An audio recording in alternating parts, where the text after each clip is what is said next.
తెలుగు చలనచిత్ర పరిశ్రమలో అలనాటి అందగాడు సుమన్ ప్రస్థానం గురించి పరిచయం అవసరం లేదు.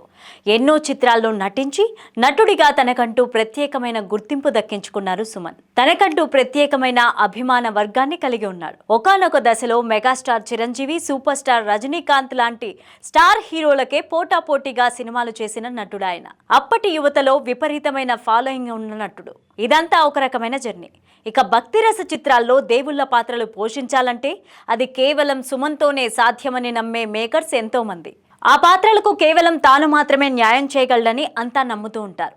రాముడు, శ్రీకృష్ణుడు, వెంకటేశ్వర స్వామి పాత్రలు పోషించాలంటే సుమన్ మాత్రమే ఆప్షన్. అలాగే ప్రతి నాయకుడి పాత్రల్లోనూ ఆయనకు ప్రత్యేకమైన గుర్తింపు ఉంది. శివాజీ లాంటి సినిమా నుంచి ఐడెంటిటీ తెచ్చుకున్నారు. అయితే ఇలా సినిమాల్లో అన్ని రకాల పాత్రలు పోషించిన నటుడిగా సుమన్ కి పేరుంది. పాజిటివ్ పాత్రలంటే గుర్తింపు తెచ్చుకున్నారు. తాజాగా ఓ ఇంటర్వ్యూలో సుమన్ ఆసక్తికర వ్యాఖ్యలు చేశారు.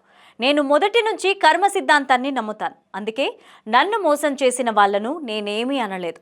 నన్ను అలా చేసిన వాళ్లలో కొంతమంది ఇప్పుడు లేరు. ఉన్న వాళ్ళ కుటుంబాలను ఎవరూ సహాయం చేయట్లేని పరిస్థితిలో ఉన్నారు. వాళ్ళని నేను మనసులో కూడా తిట్టుకోలేను. వాళ్ళు బాగుండాలనే కోరుకుంటాను. కర్మ నుంచి ఎవరు తప్పించుకోలేరు.